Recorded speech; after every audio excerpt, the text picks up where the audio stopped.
All right, we're going to go ahead and get started here. If you need the recording of it, we got it on our end and be happy to send that to you. So Congresswoman's just going to give you a brief update of what's going on, and we'll answer a few questions. And if you need anything else, feel free to follow up with me. You have my email.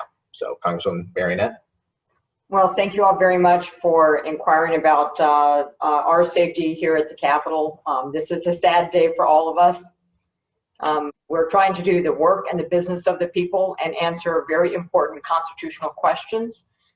Thank you for inquiring whether myself and my staff are safe. We are safe. We are sheltering in place.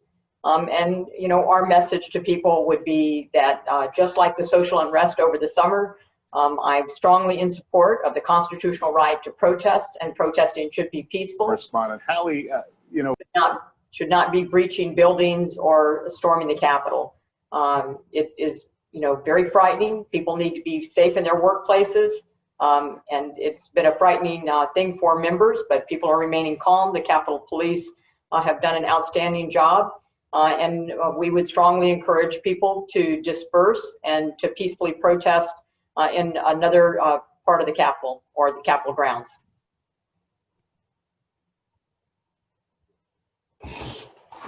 With that, we'll open it up to questions.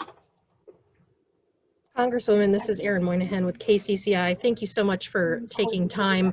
Wondering if you could just kind of describe the mood there, what's happening, what you're feeling, what you're seeing. Were you on the floor when all this kind of unfolded?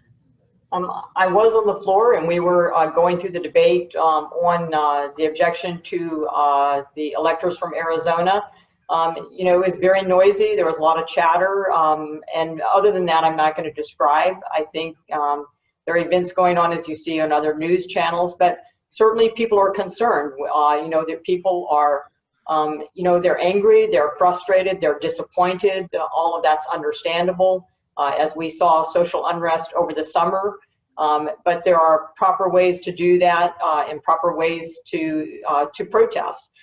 So it's certainly frightening for members. Large crowds and large groups can be very frightening and unsettling, but people here are safe. The Capitol Police have done a tremendous job in ensuring that people are safe. And I think it's incumbent on all of us to, you know, to ask people to disperse, to leave the Capitol grounds, and, you know, to let us get back to the business of trying to resolve these very important constitutional issues. Congresswoman, we've heard what we're seeing today qualified as anarchy, as domestic terrorism. How do you qualify what we're seeing today at the Capitol? Well, I certainly think that when large groups of people become unruly and they, you know, destroy buildings, they violate security, that all of us are concerned whether these activities would constitute anarchy. But again, I would just say that I strongly favor, you know, I was in the military, I served our country, I swore an oath to the Constitution, and with that is a constitutional right to assemble and to peacefully protest. I support people peacefully protesting now, just as I did over the summer, but it should be done in a peaceful fashion. A peaceful fashion. People can be, you know, engaged, they can be passionate, but it should not rise to the level of destroying property. hold on one second. Representative, this is Stephen Gruber-Miller with the Des Moines Register. Does the president need to do more to, you know, as you said, tell people to go home, have things remain calm, and does he bear any responsibility for, you know, getting people, you know, upset about this outcome? Well, I certainly think that that it is incumbent upon the president and even the vice president to ask people to disperse, to leave the Capitol grounds, to you know, to decry and denounce any violent activities that are going on the Capitol grounds. And you know, over the summer they did similar things. But yes, I think it's incumbent upon the president and the vice president to do so. My understanding is that they have recently sent out messages to that effect, and I certainly would encourage them to continue to do that and to do more so that people leave the Capitol grounds and continue to protest, continue to, you know, make their disappointment and their concerns and their concerns about, our liberties and our Constitution and our form of government. There is a way to do that. It is accorded to them in the Constitution, and it should be done in a peaceful fashion. And I cannot emphasize that enough. And I think to have those same messages come from our Vice President and President would certainly be encouraged. And I would strongly encourage them and recommend that they do so. Representative, this is Travis Breeze with KWWL. How do you think, when you guys do resume, how is the mood going to change? Or do you expect people to be civil in the Congress chambers? How do you think this is going to play out when the session does resume?